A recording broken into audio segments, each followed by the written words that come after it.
ॐ अज्ञानतिमिरान्धस्य ज्ञानाञ्जनशलाकया चक्षुरुन्मिलितं येन तस्मै श्रीगुरवे नमः।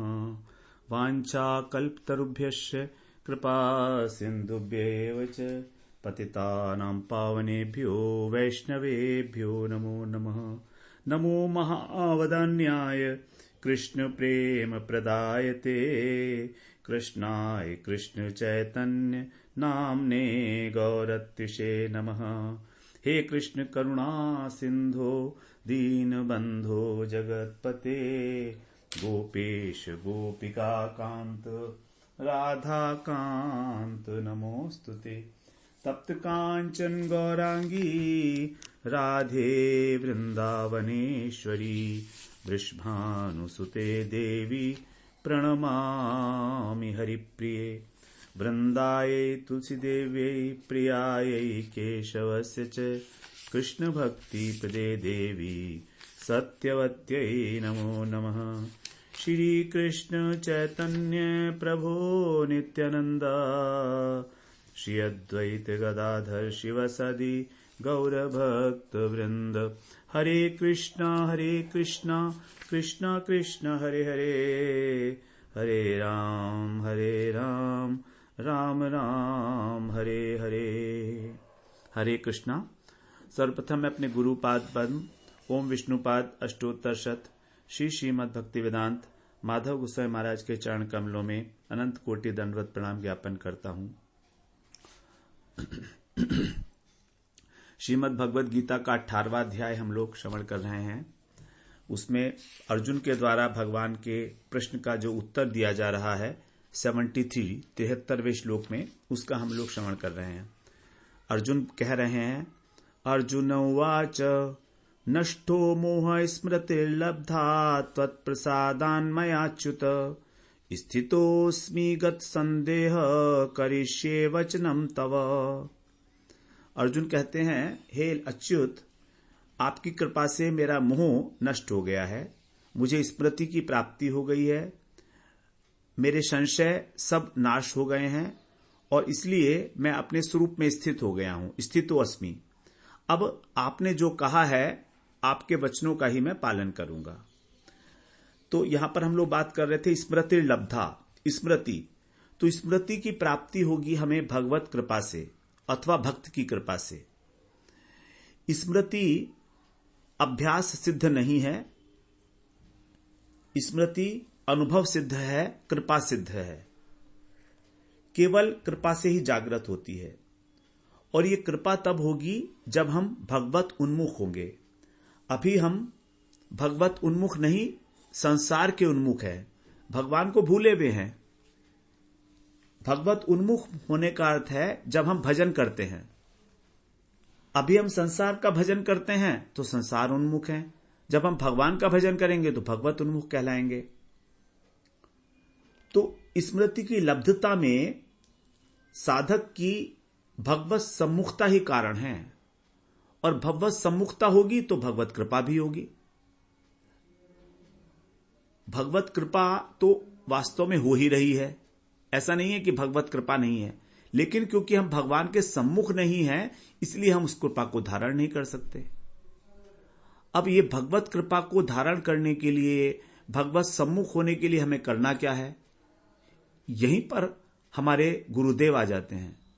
गुरुदेव ही भगवान की कृपा की घनीभूत मूर्ति हैं। तो गुरुदेव के माध्यम से ही हमको वो कृपा मिलती है। गुरुदेव भी हमारा परिचय कराते हैं भगवान से। तो गुरुदेव की कृपा हमें कब मिलेगी? जब हम गुरुदेव की सेवा करेंगे, गुरुदेव का पदाश्रय करके, और जब गुरु की सेवा करेंगे, जब उनसे प्रश्न करेंगे, तब वो प्रसन्न होकर हमको हमारे प्रश्नों का उत्तर देंगे। तो गुरु की प्रसन्नता ही वास्तव में हमको भगवत कृपा का अनुभव कराएगी, गुरु कृपा का अनुभव कराएगी। बिना गुरु के चरणों का आश्रय लिए हम इस संसार की जो अग्नि है, त्रिताप है, इनसे मुक्त नहीं हो सकते। जो गुरु की कृपा है उसी को कहा गया है करुणा वारिद कृपा वारी दाने। गुरु उस कृपा वारी का हमको दान देते हैं, तब हमको भगवत कृपा होती है। यस्य प्रसादात भगवत प्रसादो यस्य प्रसादान न गति कुतोपि। जिनकी कृपा के बिना कोई गति ही नहीं है और जिनकी कृपा ही भगवत कृपा है। यस्य प्रसादात भगवत प्रसादो। भगवान की कृपा को तो हम जानते नहीं है, लेकिन गुरु की कृपा को हम जानते हैं। तो जब गुरु की कृपा होगी वही हमारे ऊपर भगवत कृपा है, और भगवत कृपा होने पर ही हमें अपने स्वरूप की स्मृति होगी। और कृपा होती क्यों नहीं है गुरु की हमारे ऊपर? क्योंकि हमारी श्रद्धा ही नहीं है वास्तव में गुरु के ऊपर। जिस दिन हमारी गुरु के ऊपर, वैष्णवों के ऊपर पूर्ण श्रद्धा होगी, तब हमें उनकी कृपा मिलती है। उतनी ही कृपा मिलेगी, पूर्ण कृपा मिलेगी। और पूर्ण कृपा होने पर ही हमें यह अनुभूति होगी कि हम भगवान के हैं, हम इस संसार के नहीं हैं। We belong to God, not to this world. We are in this world, but we don't belong to it. We belong to some other place which is eternal. That is our real abode. भगवान का जो धाम है वही हमारा स्थान है, वही हमारा गंतव्य है, वही हमारा उद्देश्य है। इस बात की हमको गहराई के साथ जो हमें अनुभव होगा तभी होगा जब हमारी श्रद्धा की पूर्णता होगी। तो श्रद्धा की पूर्णता ही हमको गुरु की कृपा का अनुभव कराती है, भगवत कृपा का अनुभव कराती है। तो भगवान अर्जुन ने इसी कृपा को कारण माना है, अपने मोह के नष्ट होने का यही कारण माना है अर्जुन ने।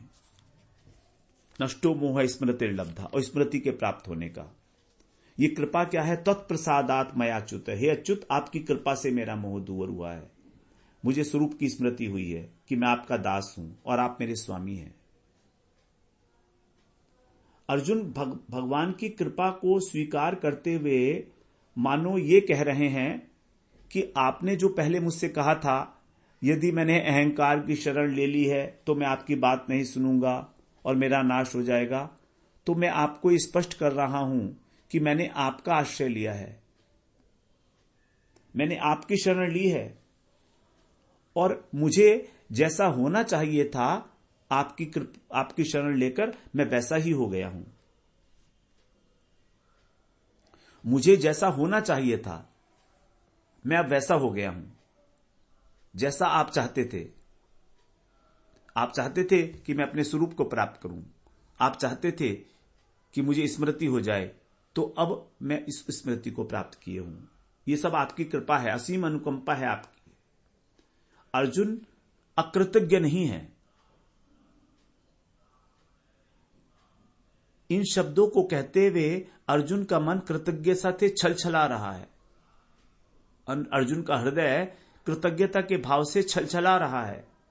वही जो अर्जुन के अंदर की, हृदय की जो बातें हैं वो छलक छलक कर बाहर इन शब्दों के माध्यम से प्रकट हो रही हैं।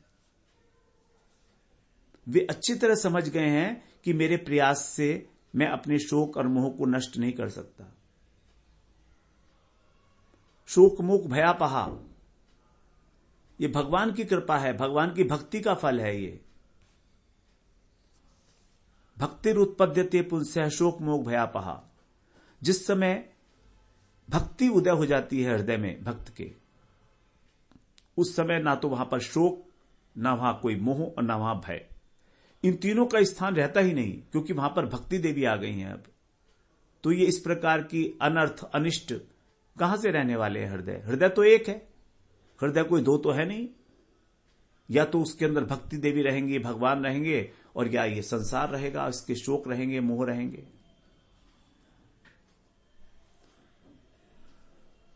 अर्जुन भगवान के प्रति अतिशय कृतज्ञ है, क्योंकि भगवान ने अर्जुन के कहे बिना ही उनको सर्वगुह्यतम ज्ञान का उपदेश दिया है। माम एकम शरणम व्रज। इस अहेतुक कृपा को अर्जुन स्वीकार कर रहे हैं, एक्नॉलेज कर रहे हैं। वास्तव में कृपा को स्वीकार करना ही कृपा का अनुभव है। यदि आप गहराई से सोचिए, हम जिस क्षण भगवान की, गुरु की कृपा को स्वीकार करते हैं, हमें उनकी कृपा का अनुभव होने लगता है। हमारी प्रॉब्लम कहां पर है? हम उस कृपा को स्वीकार ही नहीं करते।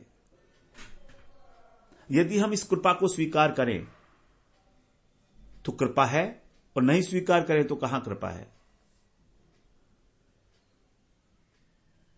हमारा अहंकार, हमारी श्रद्धा के अंदर कमी हमको कृपा को स्वीकार करने के बीच में बाधक है। हम सोचते हैं कि हम अपने हिसाब से काम कर लेंगे, हम अपने आप से ही भगवत प्राप्ति कर लेंगे। हम इतनी माला करके, इतने नाम जप करके, इतना बड़ा संख्या करके, इतनी परिक्रमा करके, इतने वैष्णव भोजन करा के, इतने भंडारे देके हमारे हृदय के अंदर भक्ति आ जाएगी। ऐसा होना नहीं है, क्योंकि भगवान ने कहा भक्ति आती है कैसे? यस्याम वै श्रूयमाणायाम, कृष्णे परम पुरुषे, यस्याम वै श्रूयमाणायाम। श्रूयमाणायाम का मतलब क्या है? सुनते हुए, वर्तमान काल में। मतलब जब हम गुरु मुख से, वैष्णव मुख से श्रीमद् भागवत का श्रवण करते हैं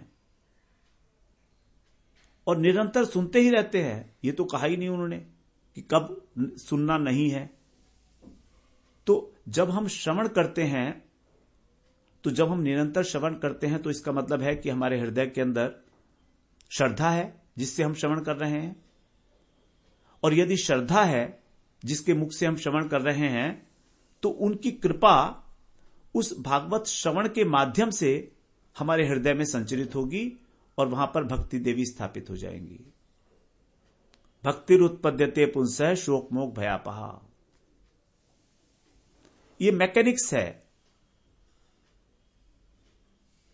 बिना किसी के बोले हम भागवत नहीं सुन सकते। तो जो बोलने वाला है उसी की कृपा हमारे हृदय के अंदर आती है। अगर जिस परिमाण में उसका हृदय बोलने वाले का शुद्ध है, उतने ही परिमाण में हमारे अंदर भक्ति का उन्मेष होगा। यदि आपने बहुत भागवत सुन ली है और आपके हृदय में भक्ति का स्थान नहीं आ पा रहा है, और आपने बहुत श्रद्धापूर्वक पूरे मनोयोग से बिना किसी अन्य इच्छा के भागवत का श्रवण किया है और भक्ति देवी आपके हृदय में स्थान नहीं पा रही हैं, तो आप समझ लीजिए कि आप जहां से भागवत सुन रहे हैं वहां पर भक्ति नहीं है, अथवा है भी तो वो मिश्रा भक्ति है, शुद्ध भक्ति नहीं है, मिलावट वाली है, कर्म मिश्रा, ज्ञान मिश्रा, ऐसी भक्ति है। उनकी बातें, उनके कहने की शैली बहुत अधिक आकर्षक हो सकती है, इसमें कोई संदेह नहीं है, लेकिन उस शैली से हमारे हृदय के अंदर भक्ति नहीं आएगी। भक्ति आती है उनके हृदय के भाव से। जब हम इन पर्सन उनकी बात श्रवण करते हैं तो उनकी आंखों के माध्यम से भक्ति देवी आ जाती हैं। जब वो हमारे को देखते हैं एक बार, तो भक्ति आ जाती है हृदय के अंदर। महापुरुषों की दृष्टि के अंदर इतना शक्ति है, इतना तेज होता है। उन्हें समझ आता है कि हमारी स्थिति क्या है, हम किस स्थिति में होकर भागवत का श्रवण कर रहे हैं। तो यहां पर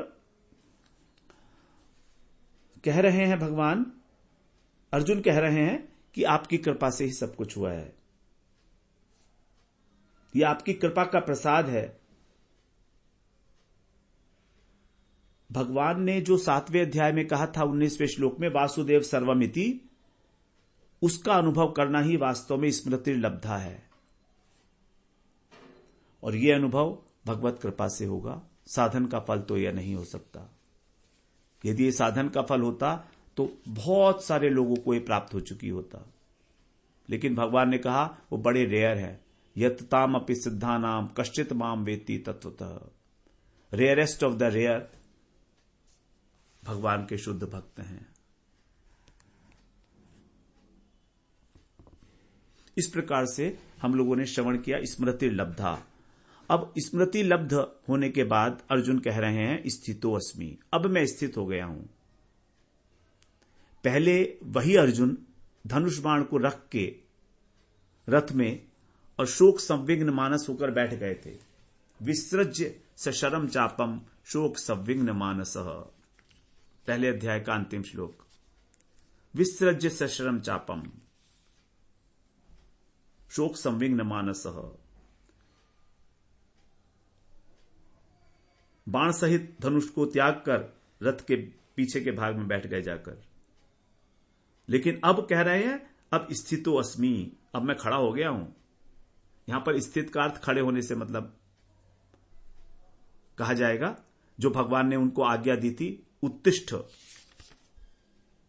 त्यक्त्वा उत्तिष्ठ परंतप, क्षुद्रम हृदय दौर्बल्यम त्यक्त्वा उत्तिष्ठ परंतप, खड़े हो जाओ, अपने हृदय की दुर्बलता का त्याग करो। चौथे अध्याय में भी भगवान ने यह कहा, छित्वा एनम संशयम योगम आतिष्ठ उत्तिष्ठ भारत, तुम योग का आश्रय लेकर अपने संशयों का नाश करो और उत्तिष्ठ भारत, उत्तिष्ठ खड़े हो जाओ तुम। भगवान को, अर्जुन को 2 बार आज्ञा दी है अर्जुन को भगवान ने। अर्जुन तो आज्ञा तो कई बार दी है, लेकिन उत्तिष्ठ शब्द जो है भगवान ने 2 बार कहा है। तो भगवान अर्जुन कह रहे हैं अब मैं खड़ा हो गया हूं, अब मैं स्थित हो गया हूं अपने स्थान पर, वास्तविकता में स्थित हो गया हूं मैं। अब पहले मैं अस्थिर था, अस्वस्थ था, मेरा मन, मेरी बुद्धि और मेरा शरीर तीनों ही अस्वस्थ थे। मैं अपने स्थान से च्युत हो गया था, लेकिन आप अच्युत हैं। आपने अपनी अहेतुक की कृपा के द्वारा मुझे पुनः अपने स्थान पर स्थापित कर दिया है। मैं व्यर्थ में ही जो शोक नहीं करने योग्य चीजें हैं उनके लिए शोक कर रहा था, अशोच्य वस्तु को शोच्य मान रहा था और शोक संविघ्न मानस से हो गया था। अर्जुन की क्या स्थिति है? अशोच्य वस्तु को शोच्य मान रहे हैं।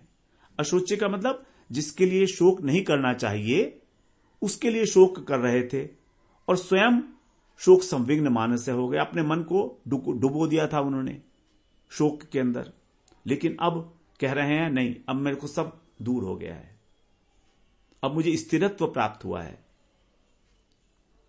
मैंने नित्य वस्तु को पहचानना सीख लिया है, उसका आदर करना सीख लिया है। आदर बुद्धि जो है ना भगवदीय वस्तु के प्रति बड़े काम की चीज है। हमारे हृदय के अंदर एक आदर, परम आदर होना चाहिए भगवदीय वस्तु के लिए। कुछ भी हो, anything which is related with the worship of the Krishna, in the service of the Krishna, that should be accepted and handled by us in a very respectful manner, very very respectful manner. हमारे हृदय को द्रवित करती है ये चीज। भगवान के चरणों में चढ़ाई हुई तुलसी, भगवान के चरणों में भगवान की फूल माला, भगवान के वस्त्र, करताल, मृदंग, भगवान का जो चित्रपट है, भगवान का मुकुट, ये सब भगवान की हैं। इनके प्रति हमारों को उतनी ही वैसी ही बुद्धि होनी चाहिए जैसे भगवान के प्रति। अब भगवान को तो हम जानते नहीं, भगवान को तो देखा नहीं, भगवान से तो मिले नहीं, लेकिन इनसे तो मिलते हैं ना। इनको देखा है, इनको स्पर्श किया है, इनको प्रणाम किया है हमने। इनके प्रति भी अगर हम उतना ही आदर रखें जितना भगवान के प्रति है, तो हमारा हृदय बड़ा कोमल हो जाएगा, उस कृपा को धारण करने में समर्थ होगा। क्योंकि ये भगवान से दूर, भगवान से अलग नहीं है। ये भगवदीय वस्तु है। भगवान से सब वस्तुओं की अभिन्नता है। भगवान के गुरु, भगवान के भक्त, भगवान के जो भक्त हैं, वैष्णव हैं, भगवान का नाम का उच्चारण करते हैं, सबके प्रति एक अनंत आदर का भाव, उनके दर्शन से मन आह्लाद से प्रसन्न हो जाए। आहा, कितनी सुंदर बात, आज मैंने एक भक्त के दर्शन किए, आज मैंने तुलसी माला के दर्शन किए, कंठी के दर्शन किए, तिलक के दर्शन किए। छोटी छोटी सी बातें जो हम रोज देखते हैं। भगवान की भोग की थाली, करताल, घंटी, घंटा, सब जो भगवान की सेवा के उपकरण हैं, परम आदर इनके प्रति यदि है तो हमारे को बहुत सहयोग मिलता है भक्ति में। भक्ति बड़ी सूक्ष्म वस्तु है, बड़ी कोमल है भक्ति लता। जरा सी भी कठोरता आई तो मुरझा जाती है। जरा सा भी हमने श्रवण कीर्तन का सिंचन बंद किया तो भक्ति नष्ट, मुरझा जाएगी। लता है ना, 2 दिन भी पानी नहीं दोगे तो लता सूख जाएगी। लता है, भक्ति वृक्ष नहीं है, भक्ति लता है, बड़ी कोमल है। तो उतना ही कोमलता से हमने उसको हैंडल करना है। बड़े सहेज के रखने वाली वस्तु है। हृदय के एकदम शुद्ध कोने के अंदर, जहां संसार का प्रवेश ना हो, अपने हृदय प्रदेश में एक कोना बना लीजिए। बस उस कोने के अंदर बैठे रहिए खुद जाकर, वहां पर मेरे भगवान है और मैं हूं। संसार का प्रवेश वर्जित है वहां।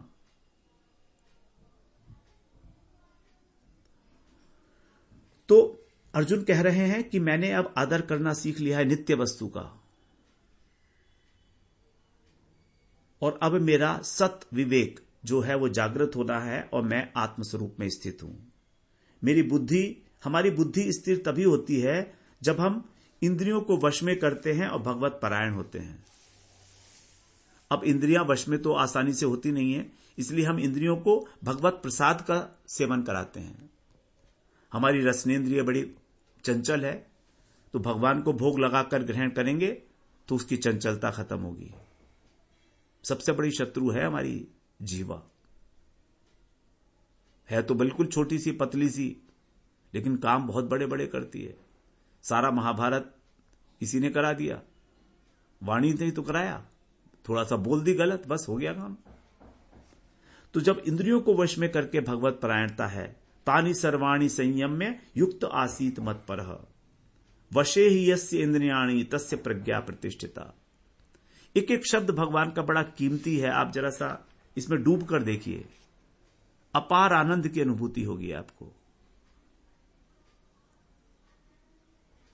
तानि सर्वाणि संयम्य युक्त आसीत मत परः, मेरा आश्रय लेकर तुम इन सबको संयमित कर सकते हो, अथवा इन सबको संयमित करके मेरा आश्रय लो। तो ये हम दो ज्ञानी तो है नहीं कि पहले संयम करेंगे उसके बाद भगवान का आश्रय लेंगे। हम तो कहते हैं नहीं भाई, हम पहले भगवान का आश्रय ले लेते हैं, ठीक है। अब तुम्हें संयमित होना ही पड़ेगा खुद। बेचारी क्या करेगी मन और इंद्रियां? फिर युक्त आसीत मत पर है, बैठ जाओ वहीं पर ही भगवान का आश्रय लेकर। फिर कुछ नहीं करना है, नथिंग टू बी डन। युक्त आसीत मत पर, तुमने मेरा आश्रय ले लिया ना, तुम चुपचाप बैठ जाओ। अब ट्रेन में बैठ गए हो तुम मेरा आश्रय लेकर, तो मैं तुमको भक्ति योग तक पहुंचा दूंगा, मैं तुम्हें गंतव्य तक पहुंचा दूंगा। जुड़े रहना मुझसे, जुड़े रहना। जो ट्रेन का डिब्बा जो इंजन से जुड़ा हुआ है वही गंतव्य तक पहुंचता है। यदि हम ट्रेन के डिब्बे हैं तो इंजन से जुड़े रहना पड़ेगा हमको। अगर हम जुड़े नहीं रहे तब नहीं पहुंच पाएंगे। युक्त आसीत मत पर है, जब तुम जुड़ जाओ तो बैठ जाना फिर आराम से वहां डिब्बे में, और चिंता मत करना। इंजन के परायण जब डिब्बा हो जाता है तो फिर वो गंतव्य तक पहुंच ही जाएगा। लेकिन अगर बीच में ही हमने कुछ चंचलता कर दी, जाकर उसको डिस्कनेक्ट कर दिया, कर्म ज्ञान योग का आश्रय ले लिया, असद गुरु का आश्रय ले लिया, अन्य किसी देवी देवताओं का आश्रय ले लिया उस इंजन को छोड़ के, तो कैसे पहुंचेंगे हम गंतव्य तक? वशे ही यस्य इंद्रियाणि तस्य प्रज्ञा प्रतिष्ठिता। बुद्धि तभी स्थिर होती है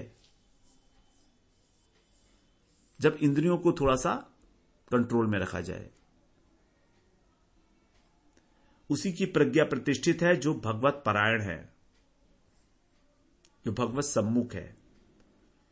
और जो विमुख है वो तो विषयों के परायण है, इंद्रियों के परायण है, तो उसकी बुद्धि स्थिर कैसे होगी? उसकी बुद्धि तो बहुशाखा वाली है। बहुशाखा ही अनंताश्च बुद्धयो अव्यवसायी नाम, दूसरे अध्याय का 41वां श्लोक। तो ये आसुरी संपदा है, ये बुद्धि की चंचलता भी। तो जो निष्काम भाव से भी अपने पुरुषार्थ से काम किया जाता है, उसमें भी हमारा एक सूक्ष्म कृतत्वाभिमान रहता ही है, अहम भाव रहता है। और ये वाला जो अहम भाव है, ये गुरु की सेवा करके जब हमें गुरु भगवान की सेवा में नियोजित कर देते हैं, तो ये अहम भाव भगवत परायणता होने के कारण नष्ट हो जाता है। जैसे हमने पहले भी एक बात की थी, हमारे अंदर जो छोटे मोटे दोष हैं, वो दोष भी भगवत कृपा से सब नाश हो जाते हैं। तो अर्जुन में कोई बहुत बड़ा दोष नहीं था। अर्जुन में तत्कालिक मोह उत्पन्न हुआ था, बहुत छोटी सी बात थी, उसका भी भगवान की कृपा से नाश हो गया। तब कह रहे हैं अर्जुन स्थितोस्मि। अब आगे कह रहे हैं गत संदेह, मेरा संदेह नाश हुआ। मेरे मन में जो संदेह था, युद्ध करूं या ना करूं, हमारी जीत होगी या हार होगी, कौरवों की जीत होगी, ये सब संदेह हैं, ये सब मिट गए। क्योंकि आपने अपने जो आपने विराट स्वरूप दिखाया था, उसमें सब दिखा दिया मुझको क्लियर कि कौन जीत रहा है, कौन हार रहा है। मैंने देख लिया, कौरव लोग तो मर रहे हैं सारे, भीष्म पितामह, द्रोणाचार्य सब आपके मुंह के अंदर दांतों में लिपटे हुए हैं, आपके जो दाढ़े हैं आपकी उनमें लिपटे हुए हैं। मैंने स्पष्ट देख लिया इस बात को। आपने मुझे जो दिव्य दृष्टि दी थी, तब मैं अपने स्वरूप में स्थित था, तो मैंने देखा वहां पर सब कुछ। पहले मुझे जो राज्य का सुख था, वो ऐसा लग रहा था कि मेरे बंधुओं के रक्त से सना हुआ है, ऐसा दिख रहा था। और यदि पराजय होती अथवा यदि मैं युद्ध से भाग जाता, तो बंधु बांधवों की रक्षा होते हुए भी मुझे इसी जन्म में लोक निंदा और परलोक से भी मेरा पतन हो जाता। यह मुझे आशंका थी, संशय था मेरे बहुत सारे।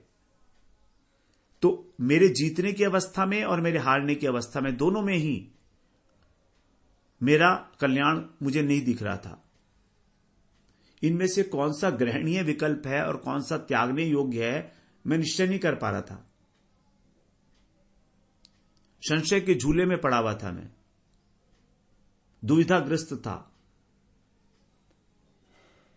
मैं सोचता था कि विजय होगी तो भी मुझे कोई फायदा नहीं है, और पराजय है तो नुकसान ही नुकसान है। लेकिन अब ये जो विजय और पराजय हैं, इन दोनों का विचार मेरे लिए निरर्थक हो गया है, क्योंकि अब मैं आपके समर्पण हूं। आप जैसा चाहेंगे वैसा कराएंगे। अनकंडीशनली मैंने आपकी सरेंडर किया है अपने को, अनकंडीशनली। ये नहीं कि आप मेरे साथ हो तो आप मुझे विजय दिलाओगे। आपकी जो मर्जी हो, यंत्र की भांति मैं आपके अनुसार, आज्ञा अनुसार कार्य करने के लिए बिल्कुल तैयार हूं। और यही वास्तव में उत्तम मार्ग है, हमारे वास्तविक कल्याण का मार्ग है। इस प्रकार जो है दृढ़ निश्चय करके अर्जुन संशय शून्य हो गए।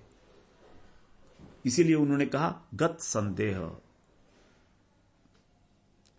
ये संशयात्मा विनश्यति भगवान कह आए हैं।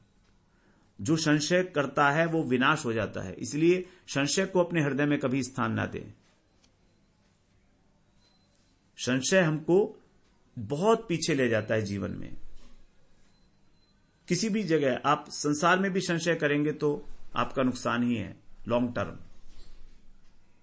ना आप सो पाएंगे, ना जाग पाएंगे ठीक तरीके से, कोई डिसीजन ठीक प्रकार से नहीं ले पाएंगे। इसलिए जहां तक हो सके अपने संशय को शीघ्रातिशीघ्र जो भी योग्य व्यक्ति है उससे समाधान करा लेना चाहिए उसका। तो अब हम लोग करिष्ये वचनम तव, ये फिर कल श्रवण करते हैं इसकी व्याख्या। वांछा कल्पतरुभ्यश्च कृपा सिंधुभ्येव च पतितानां पावनेभ्यो वैष्णवेभ्यो नमो नमः।